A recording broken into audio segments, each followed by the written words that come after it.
is Adventist World Radio Ghana, Voice of Hope. AWR Ghana,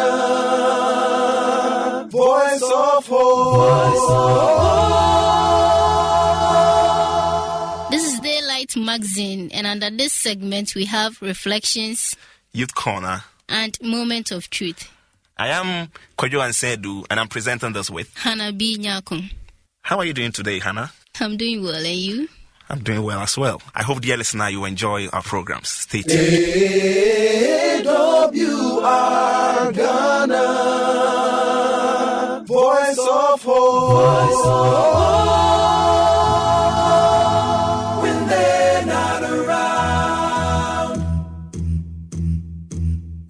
Of all the things to do to a friend, you hurt them by your tongue. Relationships will fatally end without a knife or gun. Waiting till you're back behind them, then you put them down. How could you be talking about them when they're not around? Don't be talking about friends when they're not around. Don't be cutting their hearts and putting them down. Don't be tempting the Lord and making him frown. Don't be talking about friends when they're not around. When they're not around. All the gossip falls on our ears. It doesn't make much sense when we can cause the innocent tears, not helping their defense. Listening, we all should feel it. Listening is wrong. If there were no one to hear it, it could not go on.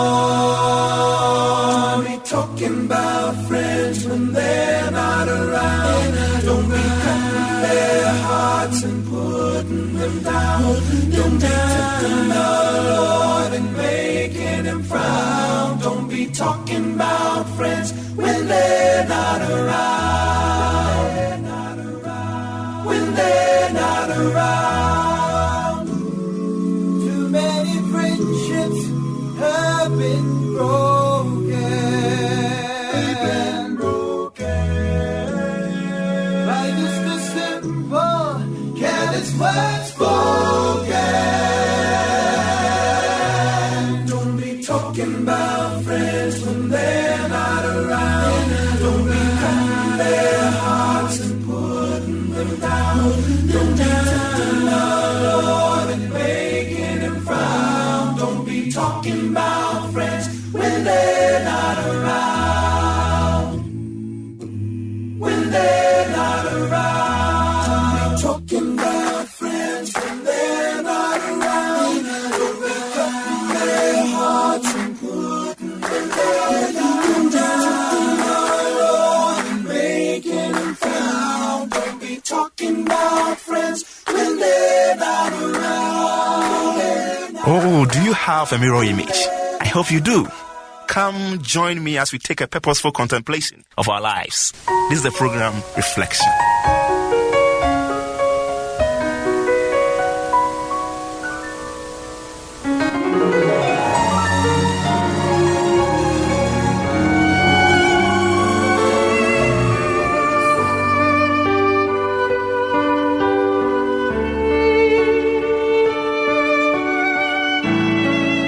It is always tempting to add your bit to an argument, to fan the flames, isn't it? Perhaps we have all been there, wanting to add our voice to the matter. But there is a side to all of this that we often forget, the boomerang effect.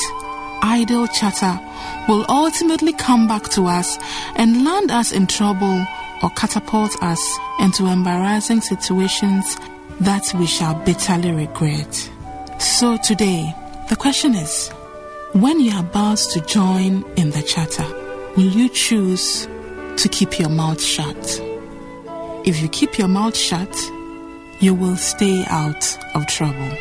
God bless you.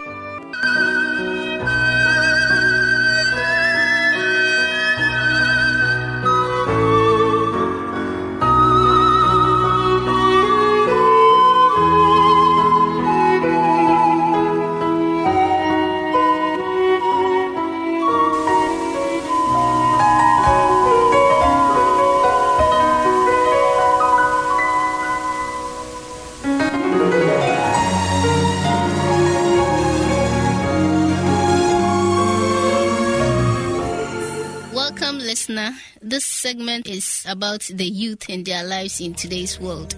The program is Youth Corner.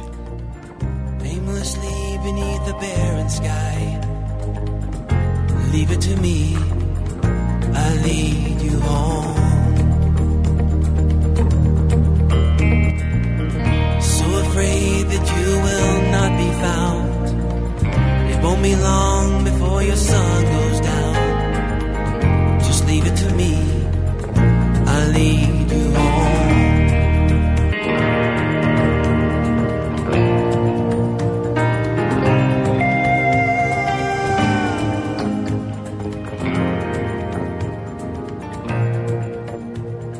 Hello, welcome to another edition of Youth Corner. My name is Afrenia Makeke. Today we'll be looking at a very important and interesting issue, that is tithing or tithe. Why it is important for a Christian to pay his tithe, as written in the Word of God, 1/10 of every income that comes to you at whichever time. We'll be exploring other issues as to whether it is possible or it is advisable for a Christian to postpone his tithe, and whether indeed you can give more of what comes to you as your benefits and the tithe you'll be given therein. The fundamental basis for our discussion, the passage we'll be starting and looking at, will be Numbers 18 verse 25, and it says that the Lord said to Moses, "Speak to the Levites and say to them, when you receive from the Israelites the tithe I give you as your inheritance, you must present 1/10 of that tithe as the Lord's offering." With me to do the discussion are Randolph Efrifa Nanoware and Peter Mensah. Welcome, gentlemen, to Youth Corner. Thank you. All right, so we'll start off by looking at what tithing or tithe is. When we talk about tithe, what does it mean? Or what should it mean to a Christian? Randolph. I would say tithe is simply the 10th percentage or the 10% of your income paid to the church or the clergy. That is the 10% of one's income paid to the church or the clergy. So it is a requirement by God. Let me come to you, Peter. What is tithe? In the same vein, tithing or tithe deals with what? Payments or returning 1/10 of whatever you receive as revenue or harvest or gains to the house of God or to the priesthood to undertake the duties of God or to kind of keep them in pace regarding the work of God that they do. Okay, so often when we talk about first fruits and tithe, people do say there's a difference. Others say it is the same thing, just synonymous. What would you say? They are the same. It's just that with the first fruits, the emphasis is on what? Farming activities or your harvest. So if you are a farmer and you harvest your crops, you have to return the best out of them. Because if you are giving something to your father, you want to give him the best. You not give him the effective parts of the harvest or something. So you return the best, 1/10 of that first harvest. But basically, if you are dealing with goods that are not fruits in nature, then you still have to return 1/10, which is not necessarily, let's say, crops or something. But they are the same. Okay, so what you are saying is that with first fruit, it emphasizes on harvest. Okay, Randolph. They are the same. They are the same because with the 10th, the Bible tells about a percentage which can be in cash. And with the first fruit, when you are also dealing with crops or something that is eatable.